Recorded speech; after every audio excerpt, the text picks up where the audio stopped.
দর্শক, সবাইকে আমন্ত্রণ জানাচ্ছি এখন টিভির নিয়মিত স্বাস্থ্য বিষয়ক আয়োজন এসকেএফ নিবেদিত আরোগ্য নিকেতনে।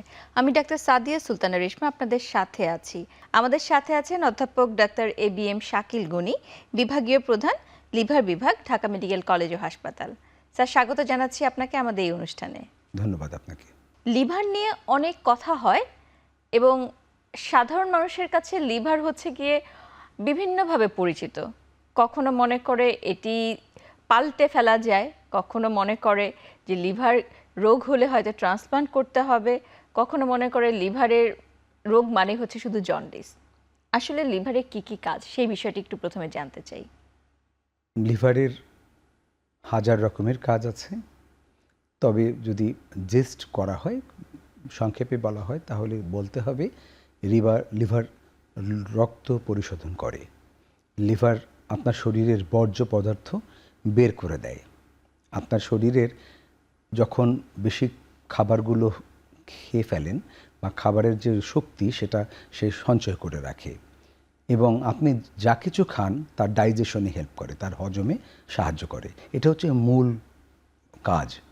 পাশাপাশি আপনি যে ওষুধগুলো খান সেগুলো শরীরে পাঠানোর একটা বড় অঙ্গ হচ্ছে লিভার, আবার এটা বের করে দেওয়ার একটা বড় অঙ্গ কিন্তু লিভার।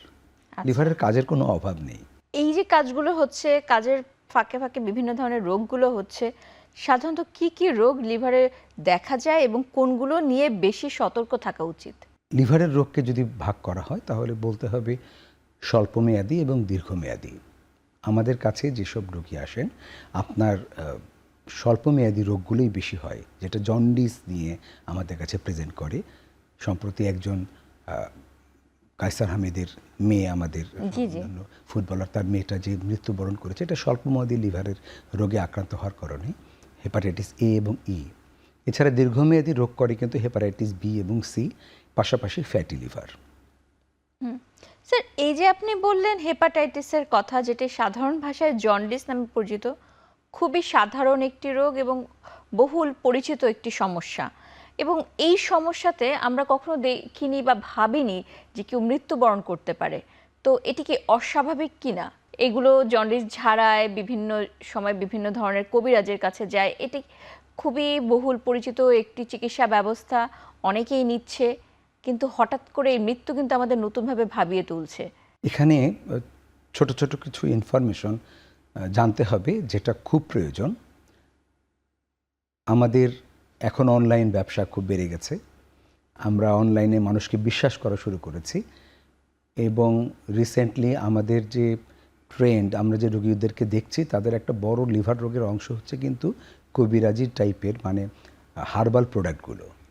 এবং ঢাকা মেডিকেলে রিসেন্টলি একটা হার্বাল প্রোডাক্টের উপরে, যেহেতু বলছি, ঢাকা মেডিকেলের হেপাটোলজি বিভাগ সরকারি একটা ফান্ডে, BMR's-এর ফান্ডে, হার্বাল প্রোডাক্টের উপরে দেখেন যে প্রায় 50 ভাগের মধ্যে স্টেরয়েড বলে একটা জিনিস আছে। তো লিভার রোগের এটা একটা বড় সমস্যা হচ্ছে ইদানিং অনলাইনে যেসব ওষুধ পাওয়া যাচ্ছে, বিভিন্ন কারণে খাচ্ছেন ওজন বাড়ানোর জন্য এবং ভালো থাকার জন্য ভাবছেন ভালো থাকবো, ফুড সাপ্লিমেন্ট বলা হচ্ছে ন্যাচারাল প্রোডাক্ট, এগুলোর প্রায় 50%-এর মধ্যে আমরা দেখছি স্টেরয়েড জাতীয় খাবার আছে। ফলে এটা লিভার পাশাপাশি শরীরের অন্যান্য অঙ্গগুলোকে ধ্বংস করছে।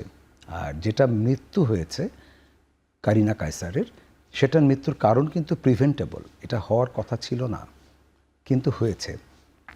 এটারও কিছু আমরা দেখেছি যে হেপাটাইটিস A, সেটা ট্রেন্ড বাড়ছে অ্যাডাল্টের ক্ষেত্রে এবং বাচ্চাদের ক্ষেত্রে। এটা আরবানাইজেশনের কারণে হয়েছে।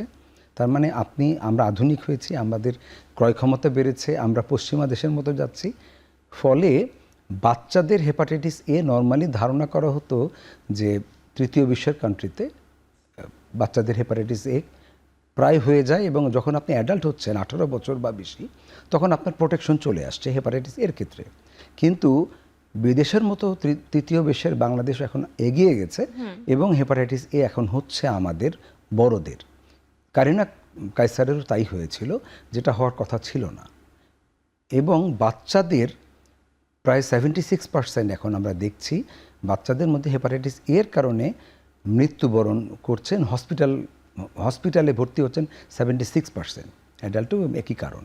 এবং এটাই মৃত্যুর একটা প্রধান কারণ বাচ্চাদের, প্রায় 6% বাচ্চাদের মৃত্যুর কারণ এখন আচ্ছা। Hepatitis A. তো এই ক্ষেত্রে তো আমরা যেটা শুনেছি যেটি পানিবাহিত বা খাবারের মাধ্যমে ছড়াচ্ছে, আবার বি বা সি এর কথা যখন শুনি তখন শুনি যে এটা রক্তের মাধ্যমে ছড়াচ্ছে বা ফিজিক্যাল কন্ট্যাক্টের মাধ্যমে ছড়াচ্ছে।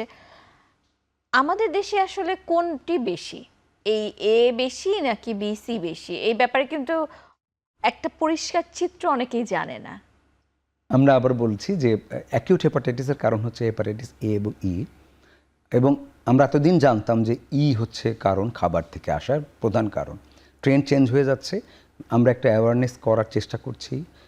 আমরা সোসাইটি থেকে, হেপাটোলজি লিভার সোসাইটি থেকে, ASLDB, যে আমরা হয়তো সামনে একটা অ্যাওয়ারনেস করবো যে হেপাটাইটিস এ কে ভ্যাকসিনেশন করার জন্য।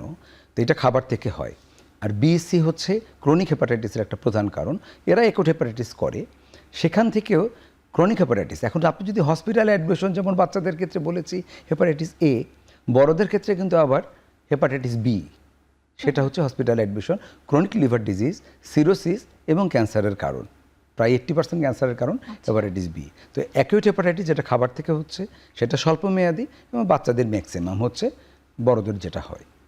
তো এই হেপাটাইটিসের কথা বলি বা অন্যান্য লিভার রোগের কথা বলি, এর ক্ষেত্রে অনেক সময় দেখা যায় যে রোগী বুঝতেই পারে না যে তার সমস্যাগুলো আছে, এবং চিকিৎসকরা বলে যে এটি একটি সাইলেন্ট ডিজিজ বা একদম নীরব ঘাতক। তো এই ব্যাপারে আপনার মতামতটা একটু জানতে চাই। অ্যাকিউট হেপাটাইটিস যেটা বলি আমরা, যেটা স্বল্প মেয়াদী, সেটা যখন আসবে তখন সে খাওয়া দাওয়া বন্ধ হয়ে গেছে, জন্ডিস হয়ে গেছে। জন্ডিস মানে হচ্ছে চোখ হলুদ হওয়া, জন্ডিস মানে খাওয়া বন্ধ হয় না। তো জন্ডিস হয়েছে, সে প্রকাশিত হবে, আপনি চিকিৎসা করবেন, ভালো হয়ে যাবেন, বা স্বাভাবিকভাবেই 99% ক্ষেত্রে আসলে ভালোই হয়ে যায়। যারা ক্রনিক হেপাটাইটিসে ভুগছে এরা জানেই না। ক্রনিক হেপাটাইটিস বি এবং সি বলেছি, কিন্তু রিসেন্টলি এখানেও ট্রেন্ডটা চেঞ্জ হচ্ছে। এখন আমাদের লাইফস্টাইলের জন্য, ফাস্টফুডের জন্য আমাদের এখন কিন্তু ফ্যাটি লিভারও পেরেছে। জি। এই যে যাদের ক্রনিক লিভার ডিজিজ বি বা সি বা ফ্যাটি লিভার, এটা একদমই সাইলেন্ট। এটা যখন প্রকাশিত হবে, যদি আপনার জন্ডিস হয়, তখন বুঝতে হবে যে আপনি খুব অ্যাডভান্স ডিজিজে আসছেন, অ্যাডভান্স স্টেজে আসছেন। ফলে আচ্ছা। আপনার জন্য একটু বিপদ, যে লিভার তখনই বুঝতে পারবেন যখন আপনি বিপদে আছেন, অনেক বড় সমস্যা হচ্ছে। জি, তাহলে কি করতে হবে সেই ব্যাপারে জানতে চাইবো, তার আগে একটা ছোট বিরতির সময় হয়েছে।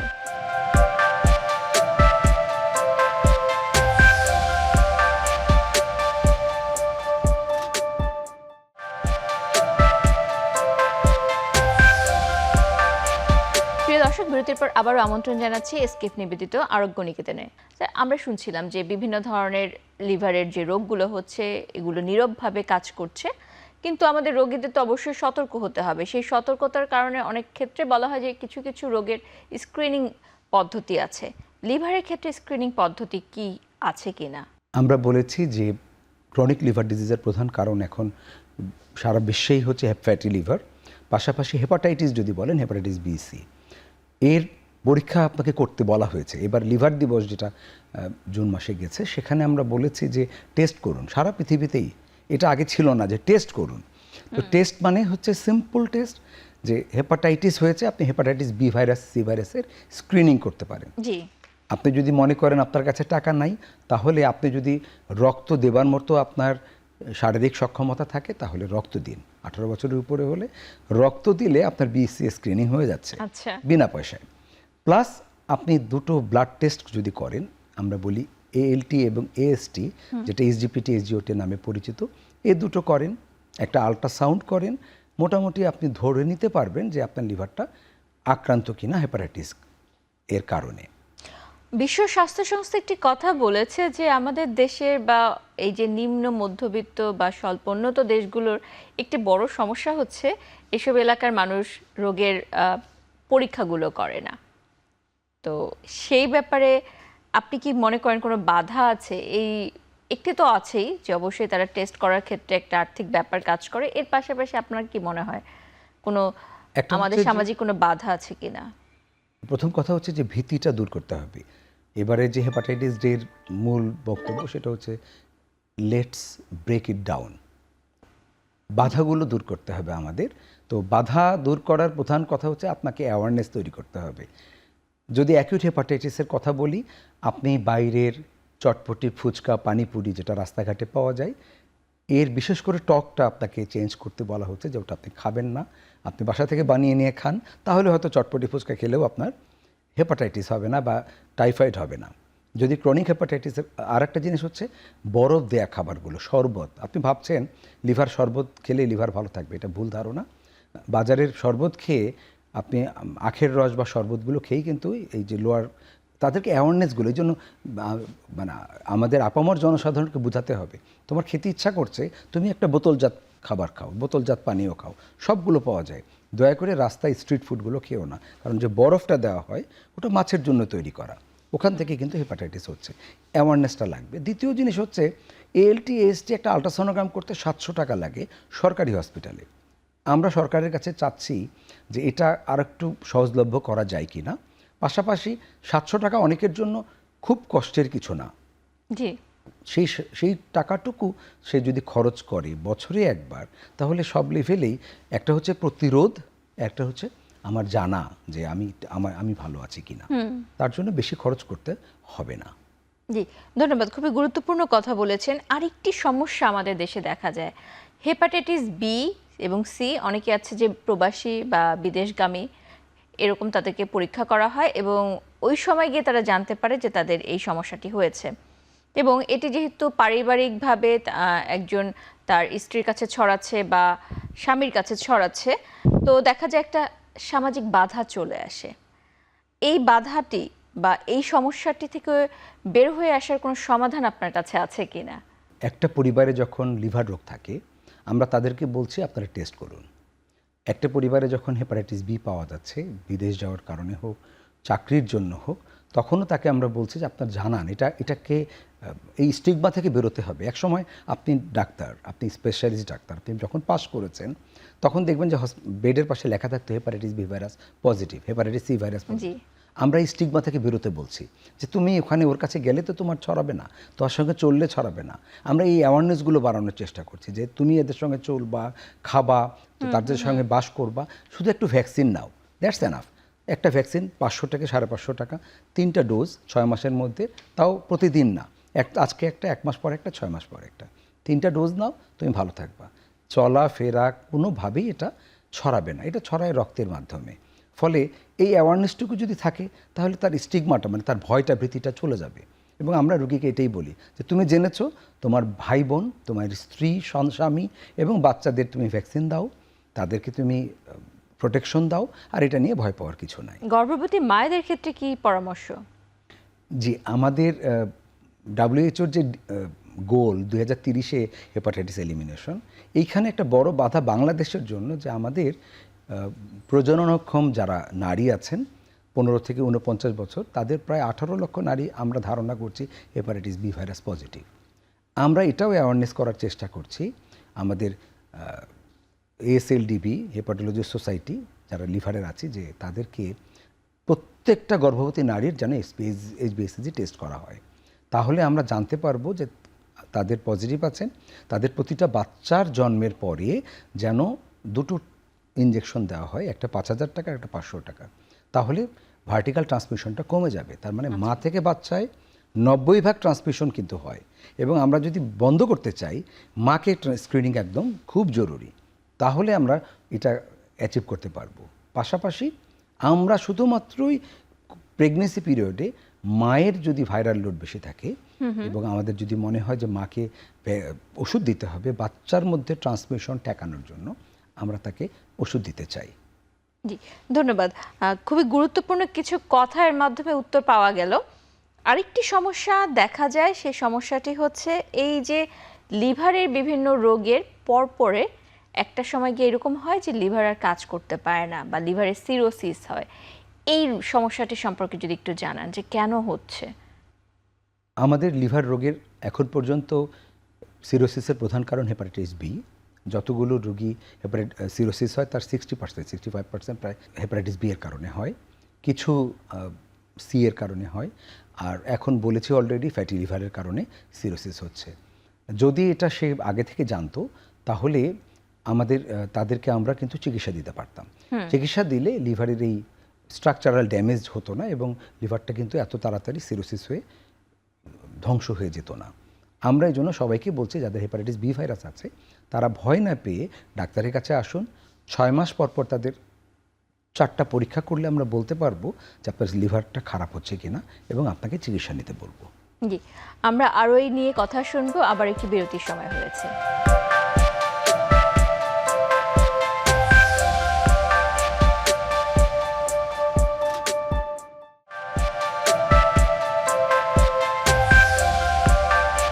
প্রিয় দর্শক, বিরতির পর আবারও আমন্ত্রণ জানাচ্ছি এসকেএফ নিবেদিত আরোগ্য নিকেতনে।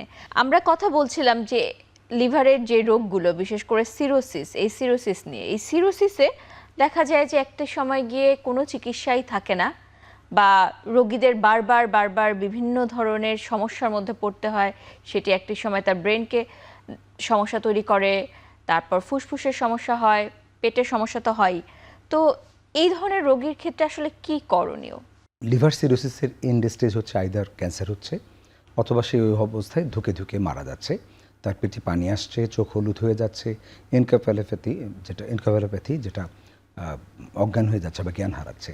তো লিভার সিরোসিসের এই এন্ড স্টেজের আলটিমেট চিকিৎসা হচ্ছে, বা ক্যান্সারেরও একটা আর্লি স্টেজে যদি আসে, ক্যান্সারেরও চিকিৎসা হচ্ছে লিভার ট্রান্সপ্লান্টেশন। এছাড়া কোনো গতি নেই। কিন্তু এই যে লিভার ট্রান্সপ্লান্টেশন নিয়ে যখন কথা আমরা বলছি, দেখছি যে আমাদের দেশ আসলে খুবই পিছিয়ে আছে এই জায়গায়। সরকারের সদিচ্ছা দেখা যাচ্ছে, কিন্তু বাস্তবিক প্রয়োগটার ক্ষেত্রে এখনো অনেকটুকু মনে হয় বাধা আছে। সেই বাধাটি কোথায় আছে এবং কি করতে হবে? আপনারাই বা কি করছেন? 56 বছর পরে আমরা একটা বড় বাধা অতিক্রম করেছি। আপনি জানেন যে বর্তমান সরকার একটি আইন পাশ করেছে যেখানে ডোনার সহজেই ট্রান্সপ্লান্টের জন্য অর্গান দিতে পারবে। একদম নিকটাত্মীয় ছাড়া আগে দেওয়া যেত না, ফলে কিডনি ট্রান্সপ্লান্ট প্রায় বন্ধ হয়ে গিয়েছিল। মানুষ বিদেশে যে বিভিন্নভাবে কিডনি ট্রান্সপ্লান্ট করছিলেন, এখন লিভার ট্রান্সপ্লান্ট এবং কিডনি ট্রান্সপ্লান্ট বা অন্য কোনো ট্রান্সপ্লান্ট সম্ভব। তো বাধাটা দূর হয়েছে, আইনগত বাধা। সরকারকে আমি ধন্যবাদ জানাই। পরবর্তীতে আসলো যে ট্রান্সপ্লান্ট সেন্টার। দেখুন, একটা কিডনি ট্রান্সপ্লান্টের জন্য খুব বেশি আয়োজন দরকার হয় না। বেশ কয়েক বছর পরে ঢাকা মেডিকেলে অলরেডি কিডনি ট্রান্সপ্লান্ট শুরু হয়েছে। কিন্তু লিভার ট্রান্সপ্লান্টের জন্য প্রায় 15 থেকে 20 প্রকারের স্পেশালিটি দরকার হয়। কার্ডিওলজি, আপনার মতো পালমোনোলজিস্ট, সিস্টার, কোঅর্ডিনেশন, মানে বিরাট একটা, এবং ব্যয় প্রায় অনেক। আসার কথা হচ্ছে রিসেন্টলি ট্রান্সপ্লান্ট হয়েছে, সেকেন্ড ফেজে আবার 2টো ট্রান্সপ্লান্ট বিএমইউতে হয়েছে। তো এগুলোর সাকসেসের উপর নির্ভর করছে যে আমরা এটাকে কতদূর নিতে পারবো। আমরা আশাবাদী, সরকারের সদিচ্ছা আছেন, অনেক ডোনেশন তারা জোগাড় করেছে যে আমরা যেন এগিয়ে নিতে পারি। এটা অফিসিয়ালি লঞ্চ করতে পারলে তখন সবাই জানতে পারবে। তবে এতগুলো ডিপার্টমেন্টকে একসঙ্গে করে আপনি যদি ট্রান্সপ্লান্ট করতে চান, ইন্ডিয়ায় প্রায় 5000 ট্রান্সপ্লান্ট হয় প্রতি বছর। পাকিস্তান শুরু করেছে, তাদেরও প্রায় 400-500, আরও বাড়ছে। ইভেন নেপালেও 15 থেকে 20টা কিন্তু বছরে ধারণা করছি ট্রান্সপ্লান্ট হয়। আমাদের এখনও ওভাবে শুরুই হয়নি, কেবল আমরা শুরু করছি। তো আমরা একটা ইনস্টিটিউট চাচ্ছি যেখানে আমরা লিড করব এবং সেখানে আমরা সব রকম স্পেশালিটিকে আনতে পারবো। আচ্ছা, অবশ্যই। তাহলে তো আমাদের জন্য একটা আশার কথা যে আমাদের দেশে হচ্ছে, যদিও এই আশা এবং বাস্তবের মধ্যে এখনো মনে হয় কিছুটা সময় বাকি, এবং আশা করি আমরা খুব দ্রুতই সেই বাধাটি উপক্রম করে আসতে পারবো। লিভারের চিকিৎসার ক্ষেত্রে আমাদের দেশের বর্তমান অবস্থা কি, সেটা যদি একটু সংক্ষেপে বলেন, যে আসলে কি কি কাজ হচ্ছে এবং কি কি কাজ করার ক্ষেত্রে এখনো সুযোগ আছে? অনেকেই তো জানে না। ধন্যবাদ। আশার কথা হচ্ছে আমাদের আগের যে হেপাটাইটিস বি ভাইরাসের প্রাদুর্ভাব সেটা কমে গেছে ইপিআই শিডিউলে 2003 থেকে ভ্যাকসিনের কারণে, এখন অনেক কম। দ্বিতীয় আশা হচ্ছে বি ভাইরাসের এবং সি ভাইরাসের খুবই ভালো চিকিৎসা আছে, এবং বাইরের দেশে ইভেন ইন্ডিয়ার চেয়েও আমাদের সি ভাইরাসের চিকিৎসা অনলি 80,000 টাকার ওষুধ খেলে রোগী ভালো হয়ে যাচ্ছে। সেই এত কম টাকায় পৃথিবীতে আর কোথাও হেপাটাইটিস সি ভাইরাসের চিকিৎসা দেওয়া হয় না। বাংলাদেশে প্রায় সব রকম লিভার চিকিৎসা ঢাকা মেডিকেলে সম্ভব, অনেক কম খরচে আমরা এটা এখন দিতে পারছি ইনশাআল্লাহ ঢাকা মেডিকেলে। সেক্ষেত্রে তো অনেক আধুনিক চিকিৎসার জন্য প্রয়োজনীয় পরীক্ষা নিরীক্ষার ব্যবস্থা থাকতে হয়, সেগুলোর ব্যাপারে কি অবস্থা আমাদের? একটু সমস্যা আছে, সরকারি জায়গায় সব রকম পরীক্ষাগুলো করা সম্ভব হয় না। তখন আমরা আমাদের পার্শ্ববর্তী বিএমইউ বাংলাদেশ মেডিকেল ইউনিভার্সিটিতে পাঠাই, ন্যাশনাল রেফারেল ইনস্টিটিউট হয়েছে আগারগাঁয়ে, সেখানেও পাঠাই। এমন যদি হতো যে এইখানেও একটা আমাদের দাবি থাকবে যে ন্যাশনাল রেফারেল ইনস্টিটিউটের একটা অংশ যদি এখানে ঢাকা মেডিকেল ইনকর্পোরেট করা যেত, যারা শুধুমাত্রই টেস্ট করে, তাদেরকে যদি আমরা সরকারিভাবে, যেমন atomic energy commission nuclear medicine centre করেছে ঢাকা মেডিকেলে একটা, তাদের নিজস্ব, তো তাদের ফান্ড থাকে বেশি। তো আমরাও চাই যে আমাদের যে ন্যাশনাল রেফারেল ল্যাবরেটরি আপনি চেনেন যে আগারগাঁয়ে আছে, ওটার একটা যদি সাহায্য আমরা পাই, রোগীরা ঢাকা মেডিকেল থেকে ওখানে যেতে পারে না, ওখানে যে রক্ত দিতে পারে না, তো তাদের যদি একটা সাপোর্ট আমরা পাই, কারণ সরকারি ফান্ড কম, ঢাকা মেডিকেলের ফান্ড কম, এত রোগী 5 গুণ বেশি বা 6 গুণ বেশি রোগীকে আমরা ম্যানেজ করতে পারি না, তাদেরকে একটু বাইরে টেস্ট করতে হয়। তবে এটাও আসার কথা যে বাংলাদেশে লিভার রোগের প্রায় সব রকম টেস্ট সরকারি এবং বেসরকারি ক্ষেত্রে সম্ভব। এবং বিশেষায়িত কিছু পরীক্ষা থাকে যেমন ইআরসিপি, এন্ডোস্কোপি, এইগুলোর ব্যাপারে কি অবস্থান বর্তমানে? শেষ পর্যন্ত ঢাকা মেডিকেলে কিছু পরীক্ষা আমরা করতে পারছিলাম না। আমরা ইনশাআল্লাহ সব রকম পরীক্ষা, যেটা ইন্টারভেনশন বলে, যে রক্ত পরীক্ষা না করতে পারলেও ইআরসিপি, তারপরে আমরা এন্ডোস্কোপি, কোলোনোস্কোপি তো করছি, আমরা মাইক্রোওয়েভ অ্যাবলাশন মেশিন পেয়েছি, সেটা করছি, আমরা লিভার অ্যাবসেস, ওখানে পিকটেল দেওয়ার ব্যাপার আছে, এই ধরনের সবগুলো পরীক্ষা, কোর বায়োপসি লিভারের, এটাও আমরা করছি। ট্রান্স আর্টেরিয়াল কেমোএম্বোলাইজেশন, যেটা ক্যান্সার থেরাপি হিসাবে দেওয়া হয়, আমরা সেটাও ঢাকা মেডিকেলে চালু করতে পেরেছি গত 2 বছরে। ইনশাল্লাহ এটা চলমান থাকবে এবং আমরা আমাদের সার্ভিস দিতে থাকব। ধন্যবাদ। আমরা আসলে কথা বলতে বলতে একদম শেষ পর্যায়ে চলে এসেছি। বিদায়ের আগে আমাদের দর্শকের উদ্দেশ্যে আপনার মেসেজটি একটু শুনে নিতে চাই। আপনারা ভালো খাবার খান, যাতে আপনাদের অ্যাকিউট বা ক্রনিক হেপাটাইটিস না হয়, সুষম খাদ্য, শাকসবজি, ফলমূল বেশি খান, এক্সারসাইজ করতে হবে অন্ততপক্ষে 30 মিনিট, যাতে শরীরের ওজন নিয়ন্ত্রণে থাকে, অ্যালকোহল খাবেন না এবং লিভার পরীক্ষা করুন। মাত্র কয়েকটি পরীক্ষা দিয়েই আপনি বুঝতে পারবেন আপনার লিভার ভালো আছে কিনা। এবং পাশাপাশি হার্বাল যে ওষুধগুলো গ্রহণ করার ব্যাপারে কোনো আলাদা হার্বাল ওষুধ দয়া করে অনলাইনে বিচ্যুত হবেন না। অনলাইনে কোনো ওষুধ ডাক্তারের পরামর্শে খাবেন না। সেটা মনে হতে পারে হার্বাল, সেটা মনে হতে পারে আপনার শরীরের জন্য ভালো। দয়া করে চিকিৎসকের পরামর্শ নিন, লিভার বিশেষজ্ঞের পরামর্শ নিন। আপনাকে অসংখ্য ধন্যবাদ আপনার মূল্যবান সময় থেকে আজকে আমাদেরকে সময় দেওয়ার জন্য। ধন্যবাদ আপনাদের সবাইকে। প্রিয় দর্শক, আজকে এখানেই বিদায় নিতে হচ্ছে। ভালো থাকুন, সুস্থ থাকুন এবং অবশ্যই আপনার লিভারের যত্ন নিন।